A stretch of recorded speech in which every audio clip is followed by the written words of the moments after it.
Pues nos encontramos ahora mismo con el director técnico del equipo Nissan de Formula E. Nos encontramos con Tommaso Volpe. Tommaso, thank you for having us today. Thank you. Thank you very much. So let's start the questions. The first one, we want you to ask what was the most challenging between changing from Gen 2 to Gen 3 cars? Well, what was challenging? The car is a completely different machine now, and I would say we had different challenges, but to summarize in terms of the big difference is that the FIA perimeter is much more complex because there is a front motor and not just the battery, the fast charging technology, etc. So the integration of the FIA perimeter to what the manufacturers actually develop as a bespoke components was overall the key challenge of this generation. And what about your team couple? You are happy with your drivers? Yes, yes. Of course, they are both new, so we haven't really raced with them yet. But so far in the development phase and in these pre-season tests, I think that, of course, Norman, as you would expect, is more experienced, so in a way will take the lead in season 9, and Sasha has to feel more and more comfortable in the car. You know, there is no other category that really prepares you to Formula E. So when you are a rookie in the sport, the learning curve is very steep. And but Sasha is a very fast driver and a fast learner as well. So we expect him to learn very fast. And but what is also very important now is that they bonded very well with the team and within each other. So at this stage, probably this is probably the most important thing you want to see. And drivers complained in the press conference and at the pre-season testing in Cheste that the Hankook tires were a lot harder than the Michelin Mm. ones. Do you think that's gonna be a problem for you, for the team, and how is this is going to affect the drivability of the car? Well, of course, it's easy to point a specific element of the car, but when the car was conceived, you need to see things all in the big scheme, in the big philosophy of the car.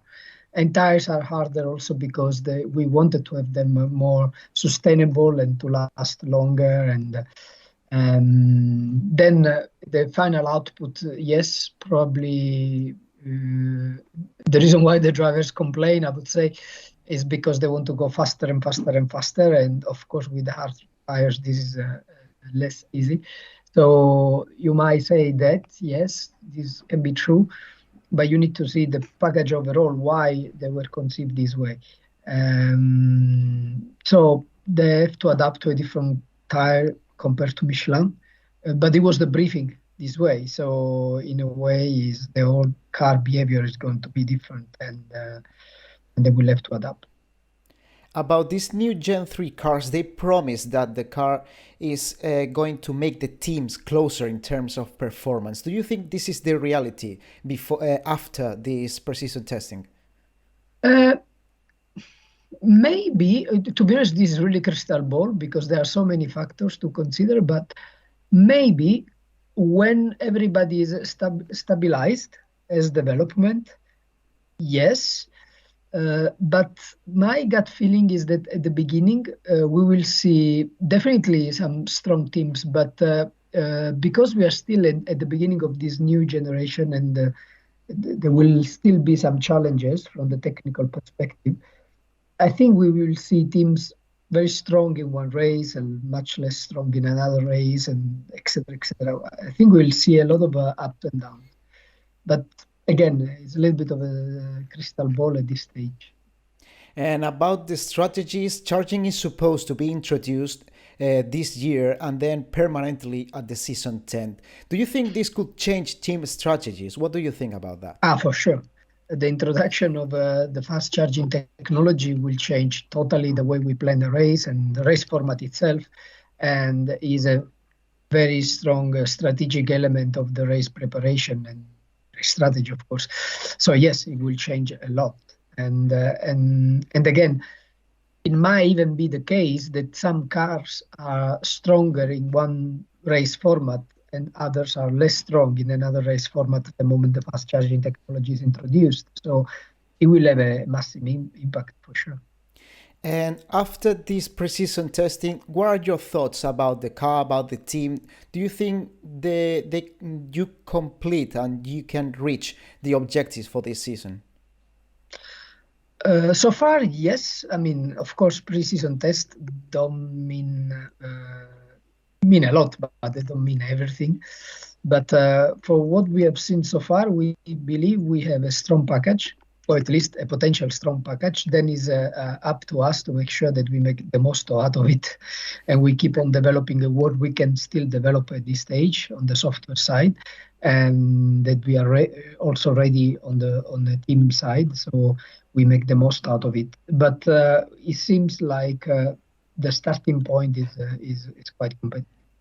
And what are the objectives for this season for the team? Do you expect to win, to be liderating, to win the championship also? Well, the first thing I put as a mandatory objective is to regain the credibility in the sport. Unfortunately, in the last two seasons, because of the package, the team couldn't deliver what they are able to do. And I'm not saying that they lost credibility because everybody knows them and we have strong talents in the team. But still, you want to see a team like us being on the top of the championship and to be recognized as one of the best. And so definitely this is for me the key objective. Then if we will be able to fight for the championship already in season 9, this I don't know. After two seasons that difficult also the dynamics of the team management and to be able to be ready to fight already for the championship. And but definitely we will go back to the top, and then maybe for the next season we will be fighting for the championship. We saw the return of Maserati to competition in formulas this year. Do you think this Formula E environment with the net zero carbon target and also the electricity being a lot and improving, making more process and being more important on the road, do you think more companies, car companies, are going to be in Formula E in the future? Well, the fact that this motorsport is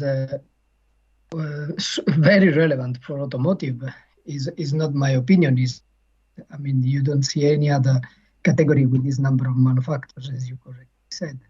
And I'm sure I cannot talk for Maserati, but I'm sure that one of the key reasons why they decided to join the championship is because of this very polarized positioning of the sport, all about electrification and sustainability.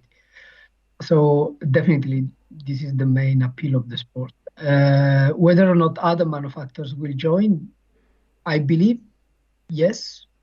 I believe we'll have other manufacturers coming in next years. Then it depends because, of course, you cannot join as a manufacturer in the next 2 years in case you need to for the second homologation or directly for generation 4.